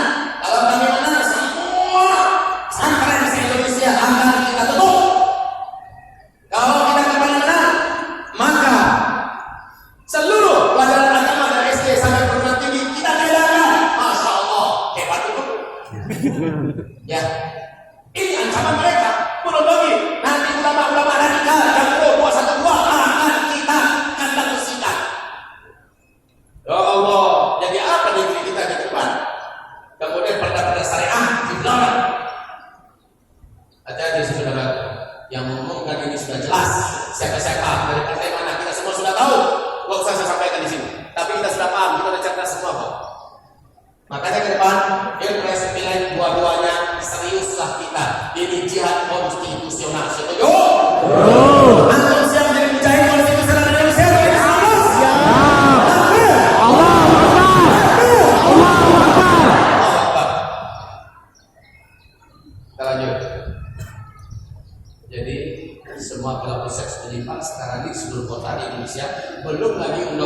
penyegaran. Sudah marah bermunculan anak-anak. Itu di Palu. Antum tahu kan? Palu padahal muslimnya banyak ya. Muslim sana juga banyak sampai sore. Tapi kok kisah yang terjadi? Ternyata pelaku LGBT-nya keluar dari sana. Situ Bondo yang digoyang sedikit itu baru teguran. Situ Bondo juga menyumbangkan calon Miss Gay untuk acara Miss Gay nasional di Bali. Kota Padang. Iya, Kota Padang. Ribuan LGBT-nya sekarang, Masya Allah. Makanya wali Kota Padang menggelar acara raksasa hari Minggu. Awalnya saya kemarin yang mengumumkan Kota Padang bersih dari maksiat LGBT, minuman keras dan sumber satu. Saya yang menyampaikan kata partai dan itu. Gubernur Sumbar, siapa namanya? Irwan Retno sudah menyampaikan ada ancaman serius resmi untuk Kota Padang akan terjadi gempa 8,9 skala Richter. Wali Pusat mengumumkan sudah dibuatkan jalur evakuasinya, sudah disampaikan. Lalu sekarang apapun yang dibangun harus dengan standar bangunan anti gempa dan anti tsunami. Saya katakan bukan itu solusinya. Solusinya adalah semua lubang-lubang penyebab terjadinya bencana petaka besar harus ditutup termasuk LGBT. Itu tidak ada daerah yang LGBT-nya resmi di situ, mereka dari yang dibiasakan oleh Allah, dihancurkan oleh Allah, menjelang Dajjal keluar, menjelang Dajjal muncul. LGBT di mana-mana marah lebih dahulu sehingga Dajjal masuk ke kota manapun sudah ada kaum LGBT yang akan langsung sujud menyembah. Hati-hati anak-anak kita, hati-hati generasi kita, karena LGBT sudah masuk pesantren juga, sudah masuk SMP, SMA, dia itu kayak hampir Dracula sekali gigit orang, maka orang jadi korban besok akan menjadi pelaku. Aku tidak boleh berbicara. Pemimpin kita ini dukung, kasih semangat, Pak Pemimpin, kami akan agar Anda lindungi negeri kita dari bencana. Penyebab bencana adalah maksiat. Maka kalau ada tempat-tempat maksiat, sepakat serentak untuk sama-sama menegakkan amar bil ma'ruf nahi anil munkar bersama penguasa, bersama dengan penjaga dan pengawal keamanan negeri kita ini. Padahal tutup tempat maksiat itu. Setuju tidak? Angkat tangan yang setuju. Masya Allah. Buktikan, ya, buktikan. Jangan semangat kanan. Buktikan. Tidak ada tempat maksiat di kota Bengkulu ini. Bengkulu juga ancamannya sama dengan Padang. Antum harus tahu, Bengkulu dan Padang ancamannya sama. Kalau tidak mau terjadi, maka sudah benar lakukan oleh kota kita dan dukung itu program amar bil ma'ruf nahi anil munkar. Sudah benar sekali. Jangan biarkan beliau lelah sendirian. Kalau tak ada hukuman dari rakyat, maka terjadi. Ya, oke. Berapa baru calon pengikut Dajjal? 2. Dan ini seluruh kota seluruh dunia sudah mulai terbentuk LGBT. Ini wajib untuk awal betul. Yang keempat, calon pengikut Dajjal dari umat Nabi Muhammad adalah yang ketiga, seluruh orang munafik. Seluruh orang munafik. Sabda Rasulullah, menjelang Dajjal muncul, Allah akan datangkan fitnah kepada setiap umat di daerah manapun di muka bumi. Fitnah iman ini akan menyebabkan umatku terbelah menjadi dua. Ini penting. Dengar baik-baik Bapak Ibu, penting sekali. Sebelum Dajjalnya sampai menampakkan diri, maka umat ini akan diuji oleh Allah dengan ujian yang menyebabkan umatku terbelah menjadi dua belahan besar. Fusqatu imanin la nifaqa. Belahan yang kedua, fusqatu nifaqin la imana fi. Menjelang Dajjal keluar, umatku akan terbelah menjadi dua belahan besar.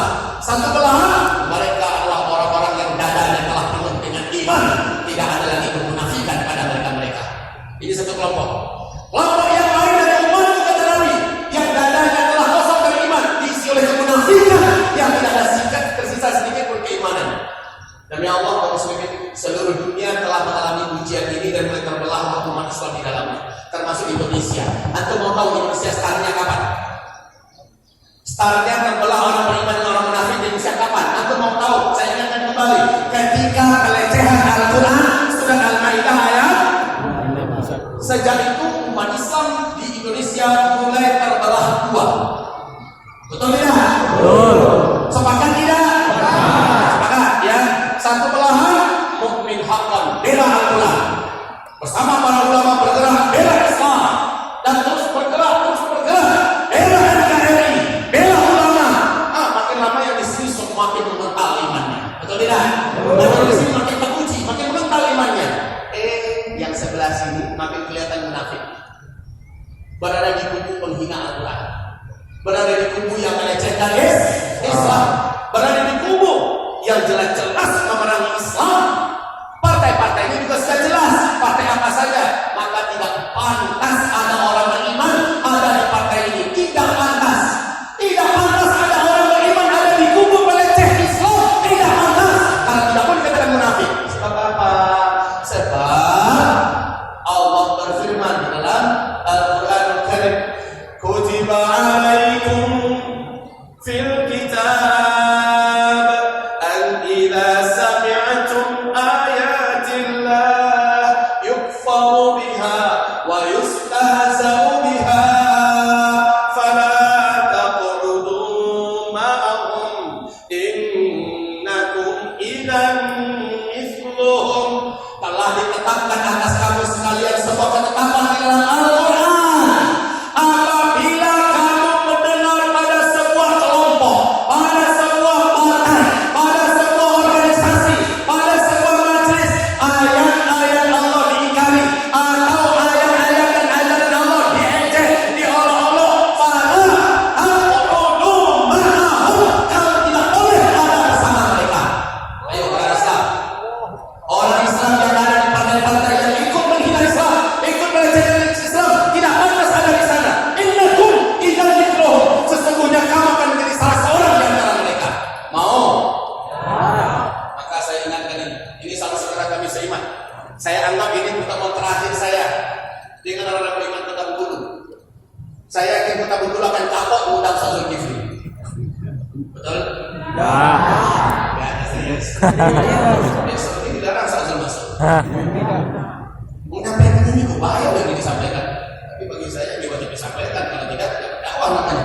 Tugas saya adalah mengeluarkan manusia dari kegelapan menuju cahaya. Ini tugas para warasatul anbiya. Maka saudaraku, siapapun kita yang ingin selamat imannya dari mata Allah yang selamat, maka jangan pernah ada di antara kita yang ada di salah satu di antara kubu yang ikut menghina Islam. Tidak pantas kita ada di situ. Keluar. Ya. Mengganggu antum. Setuju tidak? Betul. Alhamdulillah. Takbir. Allahu Akbar. Yang keberapa berarti? Empat lagi. Yang tiga, ini empat. Yang udah tiga. Ya, empat lagi. Jangan terjadi silafiah di sini.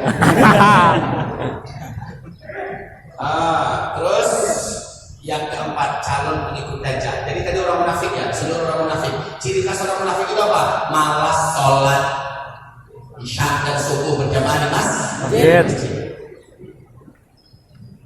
Saya berharap yang ada di sini orang beriman semua. Amin. Amin. Yang merasa berarti dia kena. Saya nggak ada yang mesen loh ya. Ini sampai masa dari dia itu kita kena. Kalau kena berarti kajian saya pas. Ya, kata Nabi, aku kalau sedang ragu dengan keimanan seseorang di antara sahabatku, aku lihat ya, subuhnya ada nggak berjamaah di masjid. Kalau aku tidak temukan dia berjamaah di masjid, maka keraguanku tentang kebenaran imannya jadi kenyataan.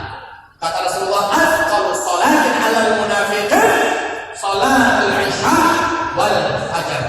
Dua sholat yang paling berat bagi orang munafik mengerjakannya berjamaah di masjid, sholat isya dan sholat subuh. Ayo setelah ini siapapun ingin buktikan kepada Allah, buktikan. Jangan sampai Dajjal keluar ternyata menjadi pengikut Dajjal. Buktinya apa? Sholatnya berjamaah malas di masjid, khususnya isya dan subuh. Jangan bicara subuhnya ketika ada subuh berjamaah. Kan di sini dulu ada mengadakan bicara subuh berjamaah.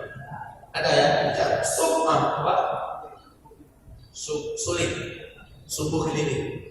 Jangan hanya untuk sekali seminggu diadakan, tapi setiap hari. subuh di mana masjid berada. Saya tadi mau melihat cuman ada subuh orang, tapi saya pakai memang tadi di masjid. Saya sudah turun dari hotel tadi, Bang. Udah turun dari hotel tadi. Orang azan kan satu. Kilingap Ciliwung yang mana masjidnya? Ya, saya berharap ada pengelola hotel. Pengelola hotelnya tidur. Waduh, saya mau bertanya kemana? Mau jalan kaki atau jalan? Saya pengen tahu macam mana sholat subuh orang berjamaah di masjid ini. Nanti di masjid-masjid yang ada. Coba untuk jujur jawab. Sholat subuh berjamaah alami apa sedikit di Kota Bengkulu? Kalau begitu saya mengatakan iman di Kota Bengkulu masih lemah. Jangan tersinggung ya. Iman di Kota Bengkulu masih lemah. Maka apa kata Bihamka? Kalau engkau ingin melihat jumlah kaum muslimin, lihatlah pada waktu sholat Idul Fitri dan Idul Adha. Tapi kalau ingin melihat orang beriman yang kuat-kuat, lihatlah waktu sholat subuh berjamaah di masjid. Karena Dajjal sudah dekat, kuatkan imannya. Dan itu binalah dengan sholat subuh berjamaah dimanapun kita berada. Jagalah sholat subuh berjamaah di masjid dimanapun berada. Harga mati, walaupun telat bangunnya dan tidurnya jam 1, tidurnya jam 2, subuh tetap bangun. Bangun! Pergi ke masjid. Semoga Allah kuatkan kita ketika Dajjal keluar, berkat sholat subuh berjamaah kita, Allah lindungi kita. Amin. Amin.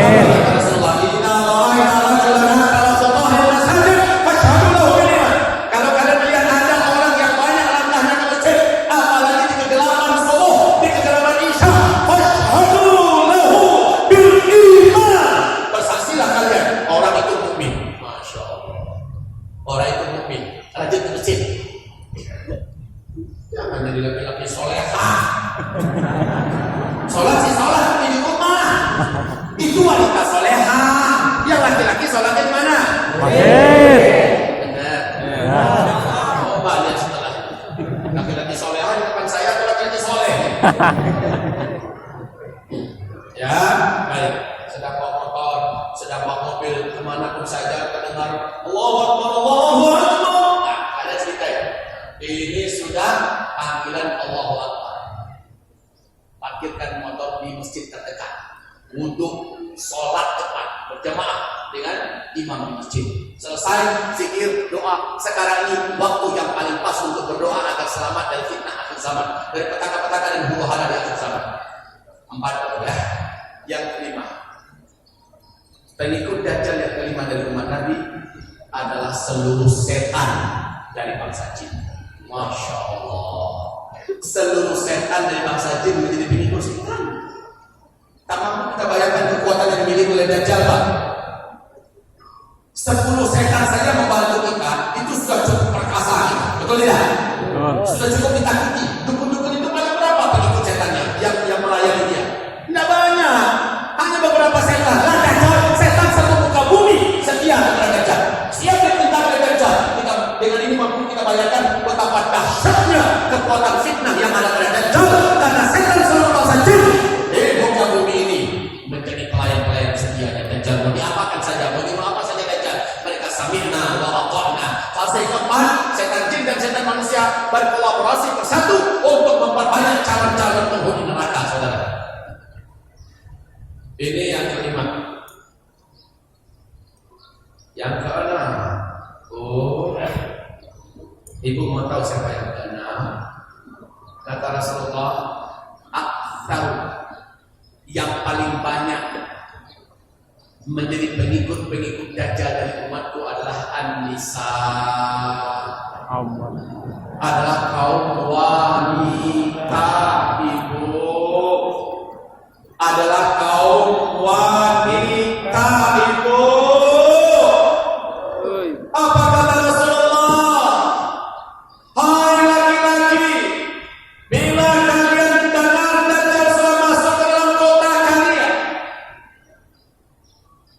pastikan di rumah kalian ibu-ibu kalian sudah ada di dalam rumah. Ikat kakinya, ikat tangannya. Pastikan istri-istri kalian, anak-anak gadis kalian, perempuan-perempuan kalian sudah di dalam rumah. Ikat kaki mereka, ikat tangan mereka, dan ikatan itu tambahkan di tiang-tiang. Lalu tutup pintu rumah rapat-rapat, tutup jendela kuat-kuat, lalu baca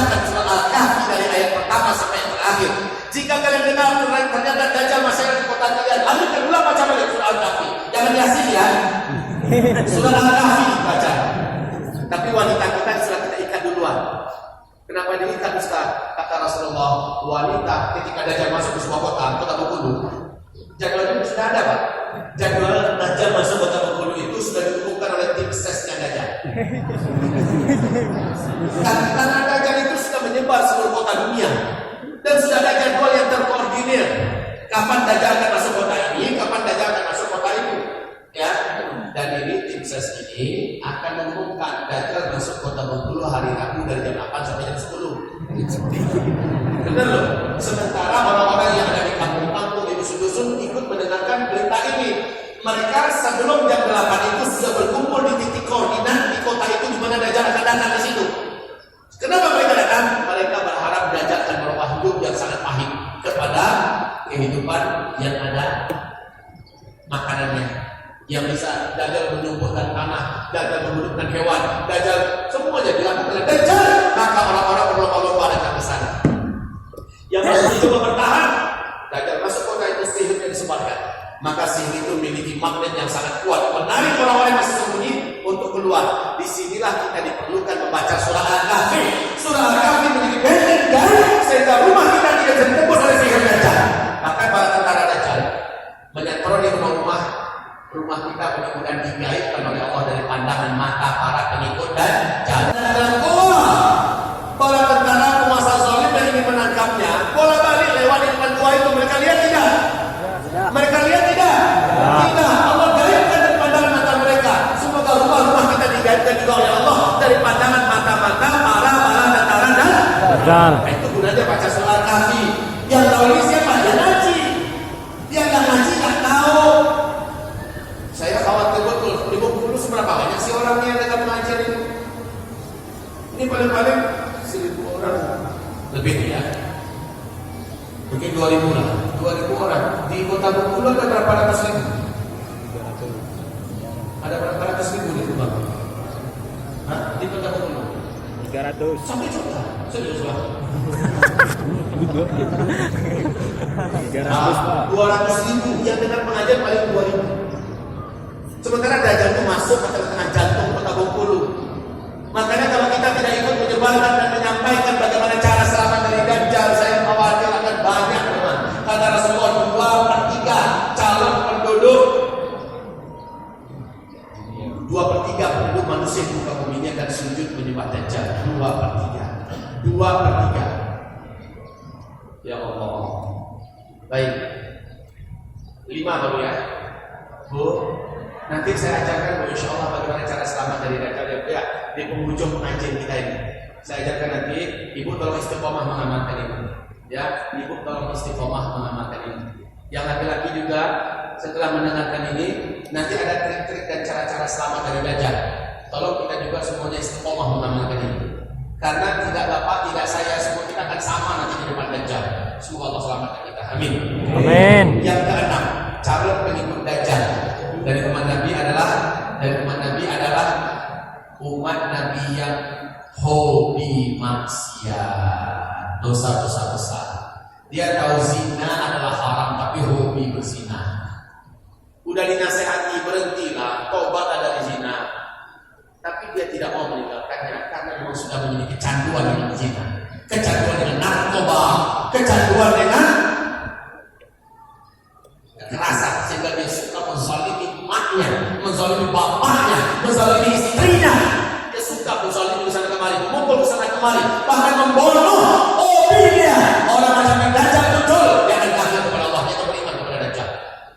Termasuk pelaku maksiat dosa besar adalah wanita-wanita yang dengan sengaja hobi memamerkan aurat. Wanita-wanita yang maha menampakkan aurat, disuruh pakai jilbab, dia ketawa itu jilbab. Masya Allah. Dajjal datang, dia akan menjadi penyembah Dajjal. Alhamdulillah. Orang-orang yang hobi makan riba, dia sudah tahu riba ini macam mana. Apa dosanya riba? Tapi dengan bertepuk dada dia katakan itu dosa. Mana itu dosa? Sini, sini dosanya. Masya Allah. Orang macam ini dari umat Nabi, Dajjal datang dia akan takut kepada Allah. Itu pun orang-orang yang suka meninggalkan sholat dalam keadaan ketawa, meninggalkan sholat dalam keadaan ketawa. Dikasih tahu sholatlah. Apa katanya? Makan ke sholat.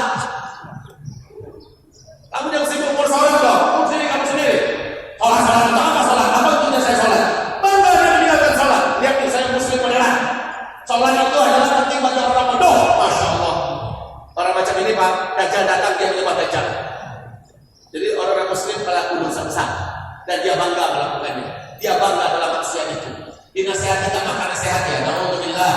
Oke, yang keberapa lagi? Yang ketujuh. Nah ini penting yang ketujuh. Yang ketujuh adalah khawarij. Siapa itu khawarij? Khawarij yaitu kelompok-kelompok yang mengklaim hanya mereka saja yang paling benar. Di luar mereka kafir. Di luar mereka halal darah. Di luar mereka boleh dirampas hartanya, boleh ditipu orangnya, boleh dibunuh. Ini kelompok macam ini kata Rasulullah di akhir zaman bermunculan. Mereka muda-muda kata Rasul. Ibadah mereka hebat-hebat, tetapi mereka tidak berilmu. Salat mereka hebat-hebat, bahkan hafiz-hafiz Quran.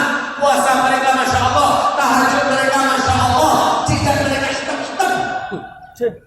Tapi mereka mudah sekali mengkafir-kafirkan orang di luar kelompoknya.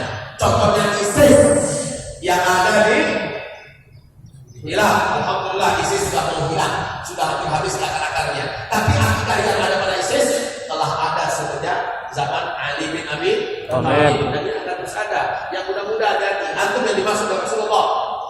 Ibadah antum keren, salat lima waktunya dijaga, tahajudnya hebat, Tuhannya nggak pernah ketinggalan, sedekah mau, baca Quran pakai sampai ketinggalan hafiz, tapi antum merasa diri paling benar sendiri. Yang di luar antum kafir, maka antum belajar dua, antum bebas saja. Hati-hati. Khawarij. Terakhir yang ke-8. Seluruh pengikut Dajjal yang ke-8 adalah seluruh sekte-sekte sesat yang mengatasnamakan Islam. Termasuk para pelaku-pelaku bid'ah akadiyah, bid'ah di bidang akadiyah. Ini mereka di akhir zaman ini bermunculan malah di mana-mana, saudara. Malah di mana-mana. Ya Syiahnya, ya Murji'ahnya, ya termasuk di Indonesia ini Islam Nusantara. Ini termasuk di antara yang sekte sesat. Hati-hati. Ketika saya sampaikan ini hanya peringatan, semoga jangan sampai Anda menjadi pengikut Dajjal. Lihat ciri-ciri pengikut Dajjal itu aneh-aneh ajaran itu Pak, aneh-aneh yang nggak ada dalam Al-Quran, nggak ada dalam Sunnah, ngarang-ngarang sendiri. Rukun iman ditambah, rukun Islam dirubah, Al-Qurannya dikatakan yang ada di Quran. Nabi Muhammad masih ada nanti lagi setelahnya. Bahkan tanah suci sudah berubah, bukan lagi Mekah Madinah, tapi menjadi Qom dan Karbala. Kemudian Allah itu dikalahkan oleh Imam yang 12 dan macam-macam aneh-aneh.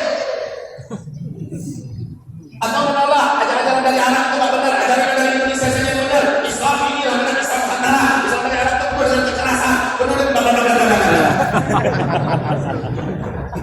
Itu yang macam itu Pak Dajjal datang, yang ada Pak Dajjal. Kalau tak tahu pakai suara, itu Pak Dajjal. Naudzubillah.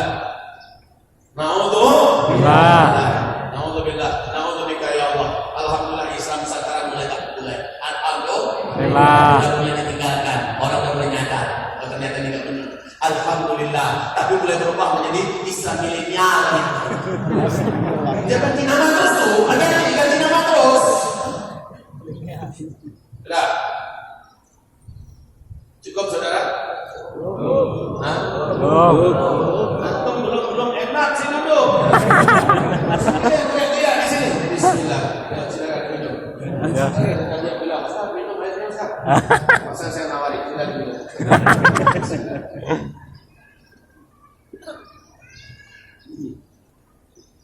Nah, terakhir, bagaimana cara selamat dari Dajjal? Ini dia pecah bahasa kita.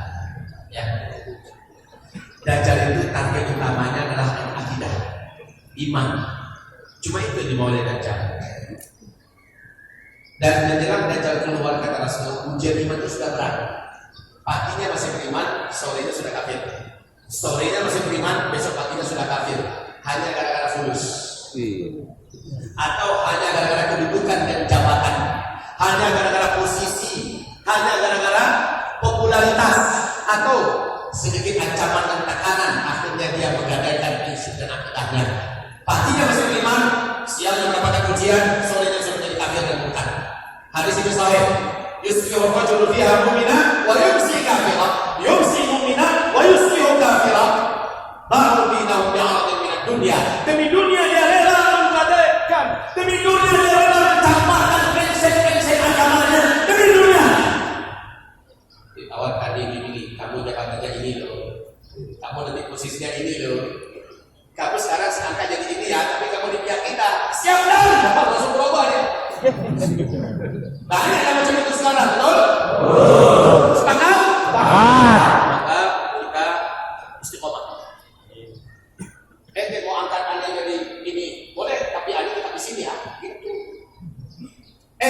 ada yang ini soleh, silakan. Saya sambut dengan sangat senang hati. Tapi jangan pernah mencoba-coba mengajak saya sesuai dengan ente. Dan itu akan mungkin dipercayakan. Oke, kita kembali. Cara selamat dari dajjal. Satu, pastikan kita di akhir zaman ini memiliki akidah yang kokoh, iman yang benar, tauhid yang lurus. Ulangi bersama-sama. Miliki akidah yang kokoh, iman yang benar, tauhid yang lurus. Ulangi, miliki akidah yang kokoh, iman yang tauhid yang lurus. Belajar. Nih banyak alim ulama kita, kakak-kakak saya ini punya basic agama. Ulama-ulama kita, majelis ulama kita yang ada di Kota Bengkulu, se-provinsi Bengkulu. Kayak Bengkulu saya bilang tadi. Ya, se-provinsi Bengkulu banyak alim ulama kita. Tanyakan mereka, duduk pada mereka, tamatkan kitab-kitab yang membahas masalah akidah. Tamatkan. Yang sezaman Pak, akidah kita ini harus berbungkus ilmu. Jadi kita nggak mudah ketipu oleh aliran apapun, oleh ajaran yang di luar daripada ajaran yang oleh Rasulullah. Kita tidak mudah ke bawah. Apalagi kita jalan, kita sudah tahu. Sampai apapun hidup, ya hidup ini hanya sesaat. Saya tidak akan mengadakan akidah saya demi mendatangi dajjal agar dajjal memberi saya makan, agar dajjal memberi saya kehidupan. Sorry, biar saya mati. Begitu. Yang kedua, jadi setelah iman kuatkan, ya akidah dikokohkan, kemudian tauhidnya diluruskan. Yang kedua, agar selamat dari dajjal. Di akhir zaman ini, fanatiklah Bapak Ibu kepada Al-Quran dan As-Sunnah. Fanatiklah kepada Al-Quran dan As-Sunnah. Gitu. Kalau memang ada sumbernya dari Al-Quran, kalau ada dalil yang sahih dari hadis, fanatik. Walaupun dicibir oleh PCI, Partai CBN Indonesia, walaupun di-NC oleh mereka, walaupun kita dikucilkan mereka, walaupun kita dianggap radikal, biarin. Ini amalan yang ada dalam Al-Quran. Rasulullah telah mengamalkannya, para sahabat telah mengamalkannya. Walaupun dikucilkan kita, biarin. Yang penting Rasulullah dan para sahabat, imam mazhab yang empat sepakat mengatakan dan ijma mengatakan ini benar. Tegakkanlah, amalkanlah, fanatiklah dengan Al-Quran dan Sunnah. Jangan fanatik pada guru, ya. Jangan fanatik pada kelompok, jangan fanatik pada organisasi, jangan fanatik pada mazhab, tapi fanatiklah kepada Al-Quran dan Sunnah. Kata Imam Syafi'i, mazhabku adalah mana yang paling sahih dalilnya. Itu mazhabku. Itu kata Imam Syafi'i. Kalian jangan fanatik dengan fatwaku, tapi fanatiklah dengan dalil mana yang terkuat. Kalau Al-Quran jelas terkuat. Di bawahnya hadis-hadis sahih ini itu. Baik. Yang kedua. Yang ketiga, kalau dengar dajjal sudah masuk, sudah datang maksud saya. Terdengar ada berita, dajjal sudah di kawasan Eropa. Berarti tak lama lagi dia pasti sampai ke Asia. Ke Asia Tenggara, ke Indonesia, pasti. Kalau begitu kata Rasulullah, segera kami lari ke Mekah dan ke Madinah. Hanya dua kota ini yang dajjal tidak akan mampu memasukinya. Dua kota ini dajjal tidak akan diizinkan Allah memasukinya. Mekah dan Madinah. Ustaz, bukankah Mekah Madinah itu jauh? Sekian ribu mil. Sementara kita ada di Bengkulu. Pesawat sudah tidak ada, ya kan? Bagaimana cara kami nak pergi ke sana? Maka berarti kalau begitu yang dimaksud Rasulullah segera lari ke Mekah dan Madinah adalah orang-orang yang tinggal di negeri-negeri sebelahan dengan Mekah dan Madinah. Ini yang paling memungkinkan untuk masuk Mekah Madinah. Ya, artinya kalau kita yang jauh-jauh macam Asia Tenggara di Indonesia, di Pulau Sumatera, maka yang keempat yang harus kita amalkan. Yang keempat ini tadi yang saya sampaikan. Kalau kita dengarkan sudah masuk kota kita, pastikan kita sudah di dalam rumah. Kita sudah diumumkan terlebih dahulu. Oh nanti jam 8, berarti dari subuh kita sudah di rumah. Lepas sholat subuh aja di masjid langsung pergi ke rumah. Pastikan wanita kita, pastikan anak-anak kita, saudara perempuan kita, mak-mak kita, pastikan semua di dalam rumah. Dan ibu-ibu nanti kalau diikat oleh bapak, ikhlas ya. Ikhlas kalau perlu malah ibu yang kasihkan tangannya. Bang, tolong bang cepat Pak. Lagi Bang, 2 jam lagi Dajjal mau masuk nih. Ya. Kenapa? Nanti saking kuatnya fitnah Dajjal, bahwa ibu-ibu akan membuka pintu sendiri. Ibu-ibu merasa sangat tersedot untuk ingin keluar dari rumah berjumpa dengan Dajjal. Inilah dari kekuatan magic yang dimiliki oleh Dajjal. Sihir yang dimiliki oleh Dajjal. Bukan. Yang bawa masuk dulu. Tutup ini. Tutup ini. Bacakan surah Kahfi. Dajjal sudah masuk dulu. Halo, Tuhan Dajjal yang agung sudah sampai di kota kita. Sudah sampai di kota kita. Kita sudah dalam rumah masing-masing yang beriman. Sudah dalam rumah. Tutup dan baca. Dan itu kuncinya. Tapi yang terbaik saat itu sebenarnya kita jangan ada di kota. Itu yang paling bagus. Kita sudah ada di sebuah kawasan jauh dari perkotaan. Kawasan itu diisi oleh orang beriman. Kalau saya mengistilahkannya dengan K3AZ, komunitas kampung kurma akhir zaman, di mana orang beriman yang tinggal di situ. Ya, terakhir, belum terakhir. Nomor 4 ya, 4. Yang kelima, hafalkan 10 ayat dari surat Al-Kahfi. 10 ayat pertama, 10 ayat terakhir. Tolong bantu saya, biar saya tahu. Angkat tangan yang sudah hafal 10 ayat pertama dari surat Al-Kahfi. Yang sudah hafal, menarilah sedikit sekali. Ya Allah, ya Allah, masih sedikit sekali. Padahal kata Rasulullah SAW, ketika Dajjal keluar, ketika Dajjal masuk ke kota kamu, apabila kamu tertangkap oleh kaki tangan Dajjal, oleh bala tentara Dajjal, kamu diseret menghadap kepada Dajjal. Orang yang akan selamat di depan Dajjal adalah yang membacakan di depan Dajjal 10 ayat pertama dari surat Al-Kahfi atau 10 ayat terakhir dari surat Al-Kahfi. Saudara-saudara yang ada di sini, Bapak Ibu yang ada yang mendengarkan, setelah pengajian ini selesai, targetkan one day one ayat. 1 hari 1 ayat, hafalkan surah Al-Kahfi. Jadi ketika ditangkap Dajjal, dibawa ke depan Dajjal, kita diseret oleh para tentara Dajjal ke depan Dajjal. Wahai Bapak Ibu, kan nggak mungkin di tangan kita ada Al-Quran. Kemana-mana bawa Al-Quran, Dajjal udah masanya datang. Mana-mana bawa Quran, nanti ketangkap, langsung bertemu dengan Tuhan Dajjal. Oh Dajjal, tunggu ya. Untuk membuka surah Al-Kahfi, udah tak sempat. Karena lebih duluan tembus sihir Dajjal ke hati kita. Makanya BPI cepat, kalau sudah ketangkap, bacakan 10 ayat dari surah Al-Kahfi. Berarti itu harus hafal. Hafalannya seperti kita belajar baca surah Al-Fatihah. Begitu. Ini yang kelima, yang keenam. Agar selamat dari Dajjal yang keenam.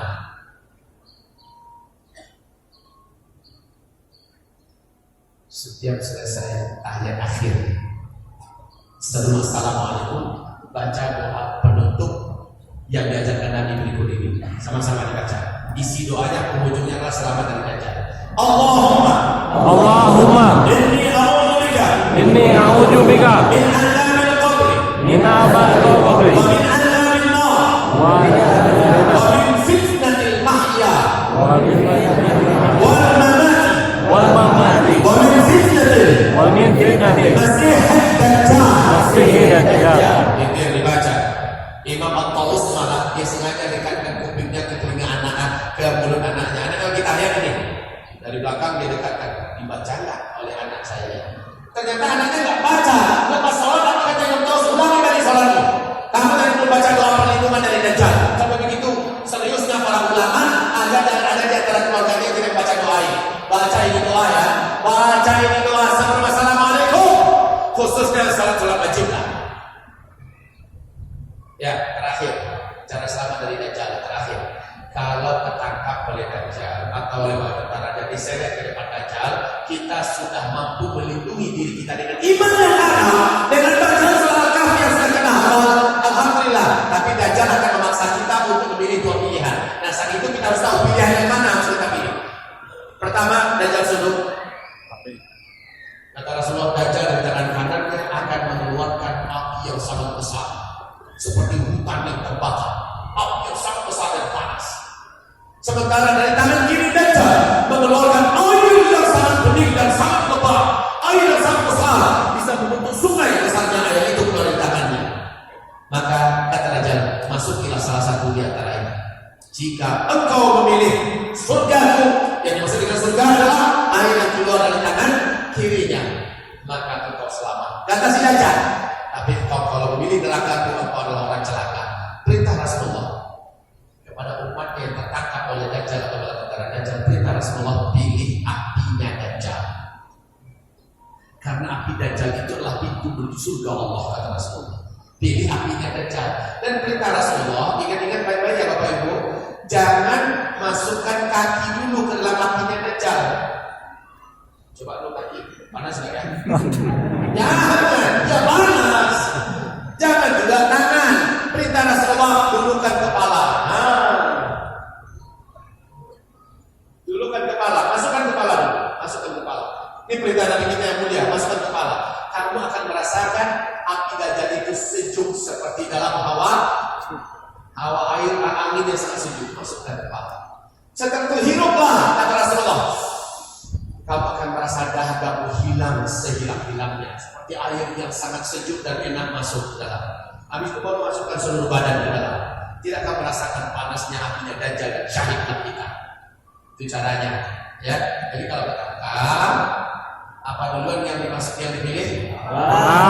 Baca dulu surah kaki sehingga sihir Dajjal tidak tembus. Yang kedua, pilihlah apinya Dajjal. Apa kita dimasukkan ke dalam apinya Dajjal? Muka, kepala, masukkan dulu. Sekali lagi, jangan coba-coba cicipin dengan tangan. Kita akan merasa takut karena itu panas terbakar. Tapi masukkan kepala, selesai sudah. Ini perintah-perintah Rasulullah Sallallahu Alaihi Wasallam.